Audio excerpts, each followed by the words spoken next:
Yo la team, j'espère que vous allez bien. Nous avons déjà vu dans une première partie que certains héros sont loin d'être aussi vertueux qu'ils en ont l'air. Derrière leur statut de protagonisme se cachent des personnalités cruelles, amorales, voire monstrueuses. Mais ce n'est pas fini les amis. Aujourd'hui, nous allons continuer cette analyse avec 6 autres héros qui, sous prétexte de protéger ou d'atteindre leurs objectifs, se montrent parfois plus impitoyables que leurs ennemis. Entre exécution froide, absence totale de pitié et brutalité extrême, je peux dire que ces personnages prouvent que le terme héros est parfois bien relatif.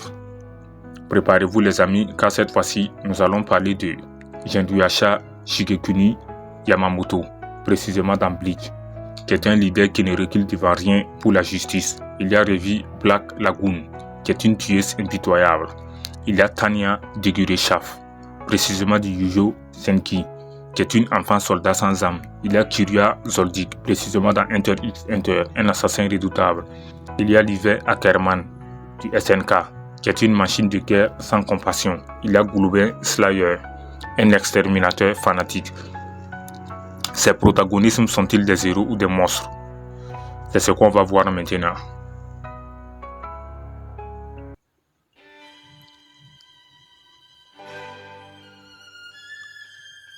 Si tu n'es pas encore abonné, tu peux le faire, car ça ne prend pas de temps. Et surtout, n'oublie pas d'activer la cloche de la notification pour ne pas rater certains de mes vidéos.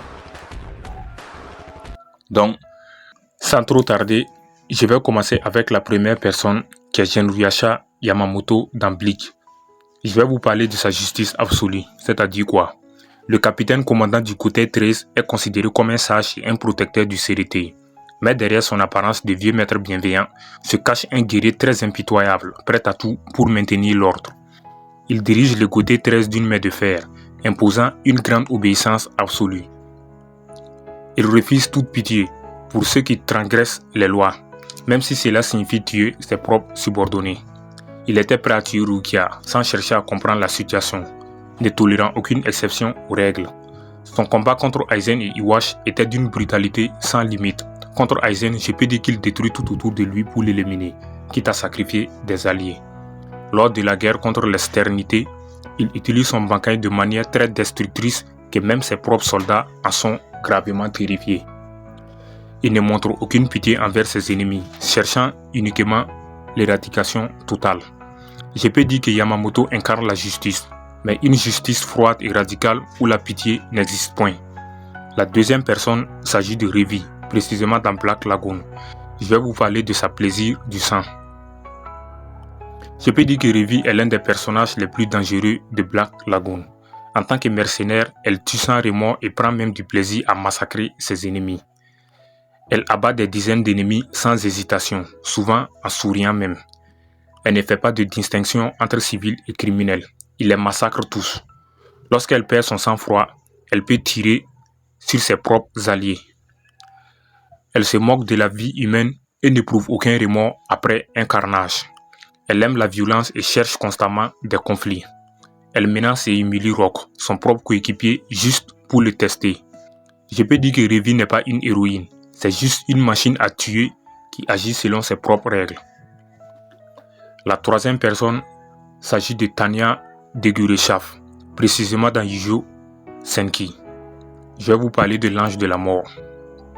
Vous savez, Tanya est une enfant, mais c'est aussi une stratège impitoyable qui ne recule devant rien pour atteindre ses grands objectifs. Elle massacre des villages entiers sans le moindre état d'âme. Elle applique les ordres militaires avec une précision inhumaine. Elle manipule ses soldats et ses supérieurs pour obtenir plus de pouvoir. Elle aime voir ses ennemis souffrir et cherche toujours le moyen le plus efficace de les exterminer totalement. Son intelligence froide et calculatrice la rend encore plus effrayante. Je peux dire qu'elle ne voit pas la guerre comme une tragédie, mais comme une opportunité de briller même. Tanya est une stratège brillante, mais son absence totale d'humanité la rend plus dangereuse que ses ennemis même. La quatrième personne s'agit de Kiria Zoldyck, précisément dans Hunter x Hunter. Je vais vous parler d'un assassin sans cœur. C'est-à-dire quoi?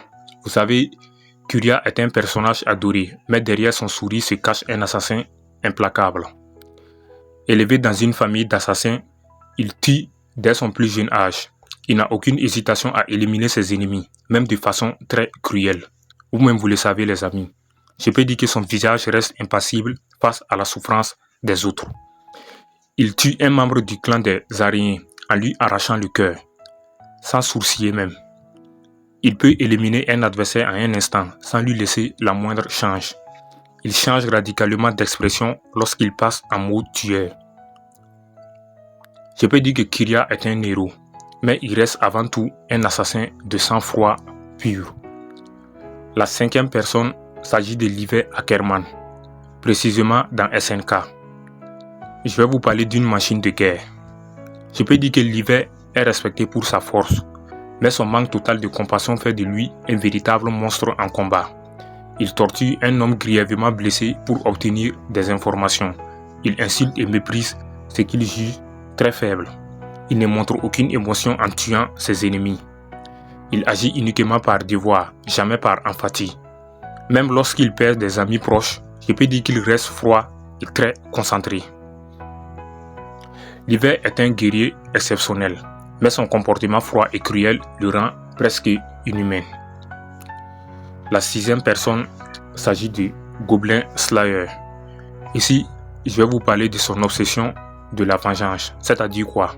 Goblin Slayer a une seule mission, d'exterminer les gobelins, et il le fait avec une brutalité sans limite.